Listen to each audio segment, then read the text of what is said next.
अभी हम लोग बात करेंगे shape of organic compound. Organic compound का शेप किसी भी कोई भी कार्बन का जो लीनियर शेप होता है, किसी का टेट्राहेड्रल होता है, किसी का ट्रायगोनल प्लेनर होता है, इसके बारे में हम लोग बात करेंगे। तो शेप ऑफ ऑर्गेनिक कंपाउंड की बात करेंगे। तो shape of organic compound,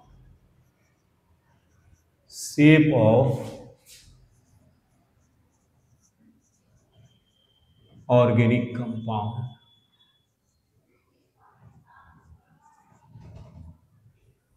shape of organic compound.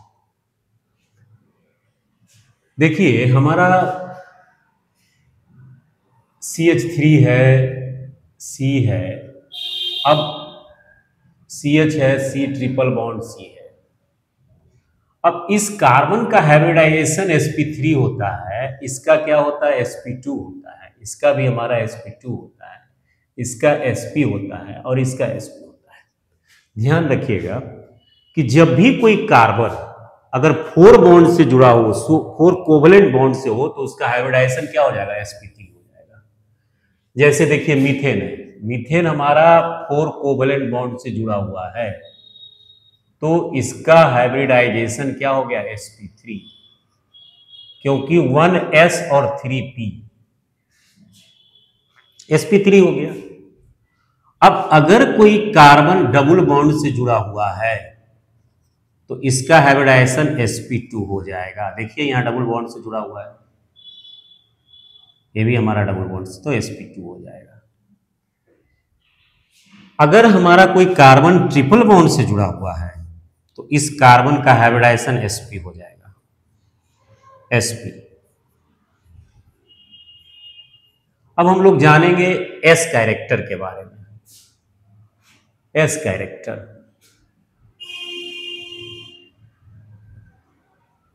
s character, अगर sp3 की बात करें तो इसमें 25% s कैरेक्टर है।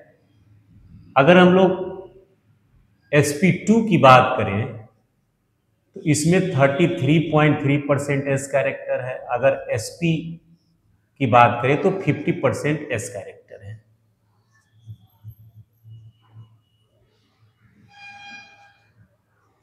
क्लियर है? अगर इसका इस कार्बन, अगर कोई कार्बन का हाइब्रिडाइजेशन अगर sp3 है तो शेप कैसा होगा, टेट्राहेड्रल, टेट्राहेड्रल होगा। ये हमारा हो गया ट्राइगोनल प्लेनर, ट्राइगोनल प्लेनर होगा, और ये हमारा लीनियर होगा, लीनियर होगा। अब देखिए जैसे जैसे s कैरेक्टर बढ़ता है तो इलेक्ट्रोनिगेटिविटी भी बढ़ता है। Means s percentage s character ये डायरेक्टली प्रोपोर्शनल होता है इलेक्ट्रोनिगेटिविटी का।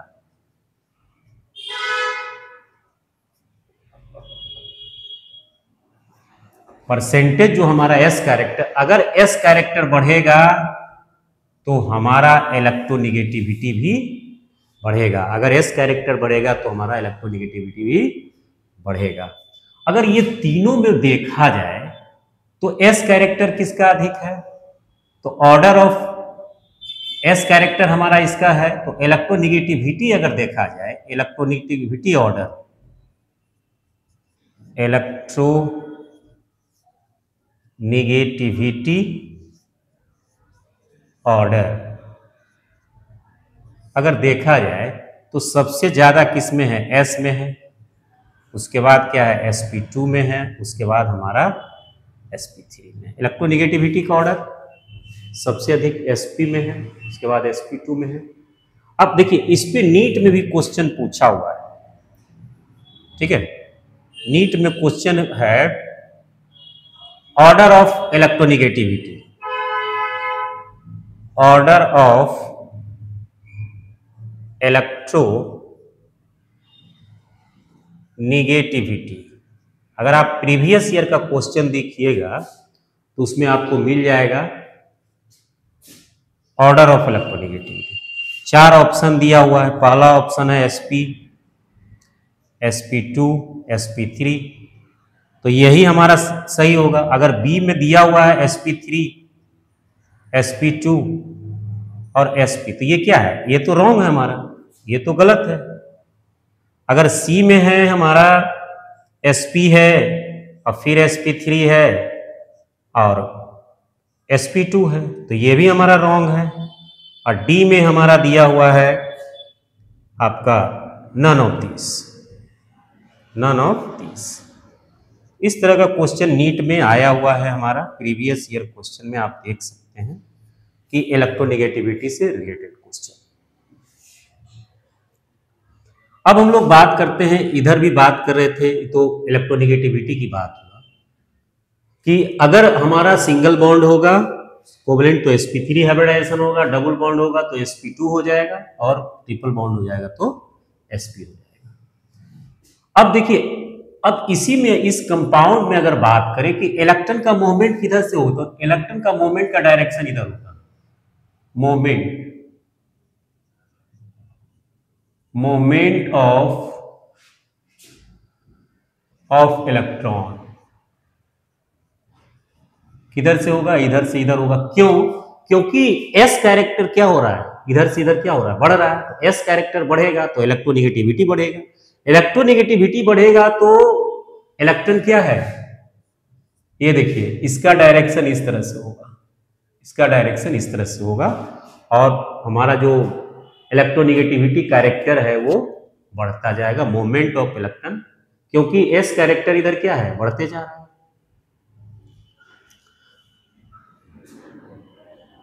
जैसे हमारा बेंजीन का ही स्ट्रक्चर है, ये देखिए बेंजीन का स्ट्रक्चर है,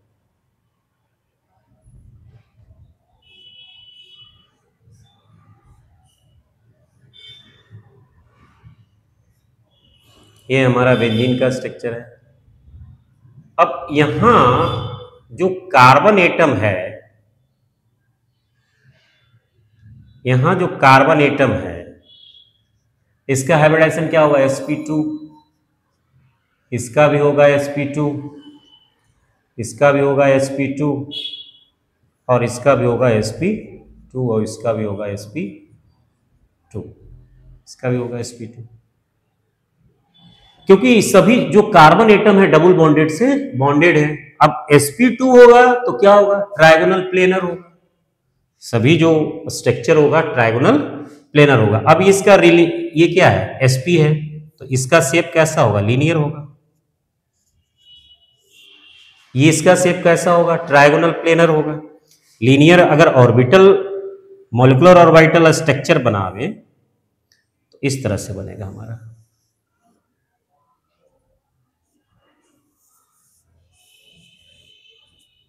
ये इस तरह से बनता है।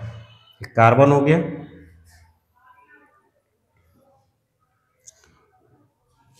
सॉरी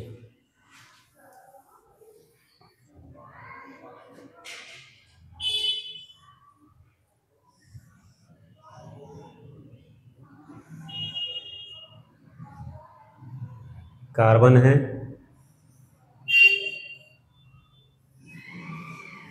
ये देखिए ये हमारा सिग्मा बॉन्ड है,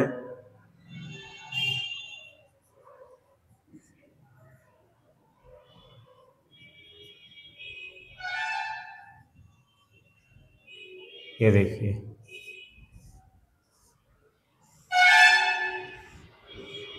ये सिग्मा बॉन्ड है, यहाँ भी देखिए ये हाइड्रोजन है, ये भी सिग्मा बॉन्ड है, ये भी सिग्मा बॉन्ड। तो ये क्या है, ये लीनियर स्ट्रक्चर है हमारा, ये क्या है, लीनियर है।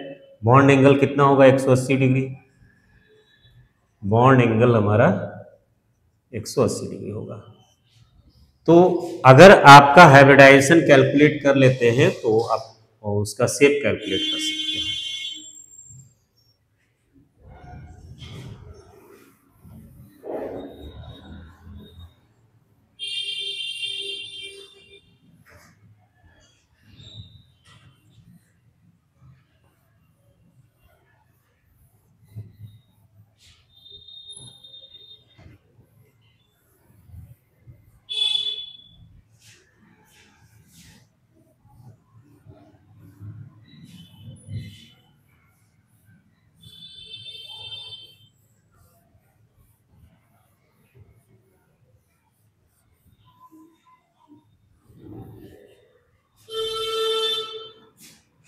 क्वेश्चन है हमारा, find out the hybridisation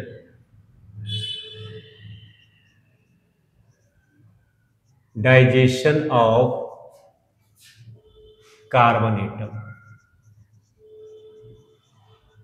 carbon atom का हाइब्रिडाइजेशन आपको बताना है।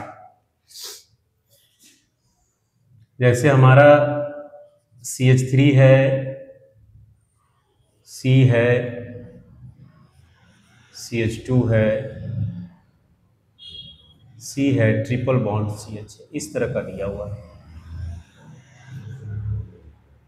अगर हम इस कार्बन की बात करें तो sp3 हाइब्रिडाइजेशन है। इस कार्बन की बात करें क्योंकि डबल बॉन्डेड sp2 हुआ, यहाँ भी क्या हुआ, डबल बॉन्डेड sp2 है। यहाँ ट्रिपल बॉन्ड है तो sp है, और यहाँ ट्रिपल बॉन्ड है तो sp है। तो हमने प्रत्येक कार्बन का हाइब्रिडाइजेशन निकाल दिया। अब इसमें जो नीट में जो क्वेश्चन आता है, find out shape of following carbon atom. ये जो कार्बन एटम है उसका आपको शेप बताना है। जैसे हमारा है CH3, CH2, C double bond, C triple bond CH, और ये हमारा है 1 2 3 1 2 3 4 5 6। अब कहता है कि कार्बन नंबर 3 और कार्बन नंबर 5, कार्बन नंबर 3 और कार्बन नंबर 5 का शेप बताइए।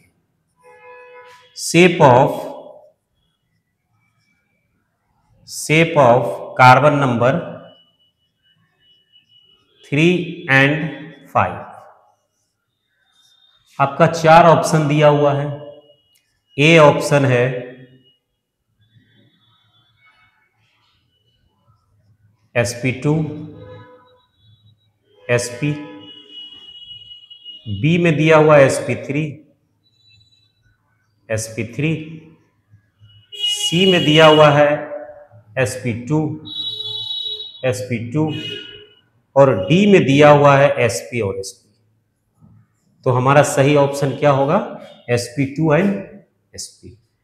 ठीक है, तो ये क्योंकि हमारा जो कार्बन नंबर 3 है ये डबल बॉन्डेड है, यहां देखिए डबल बॉन्ड है, इस कार्बन का हाइब्रिडाइजेशन क्या हो जाएगा, sp2। अगर कार्बन नंबर 5 की बात करें तो ट्रिपल बॉन्ड है, तो हाइब्रिडाइजेशन क्या हो जाएगा, sp।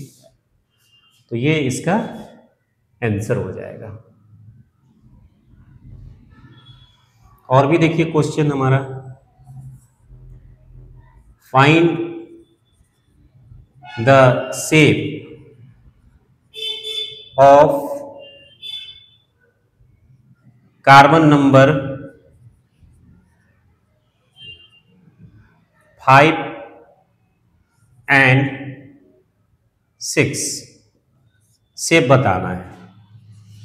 ये हमारा है 1 2 3 4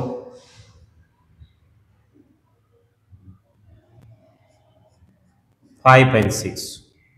ठीक है,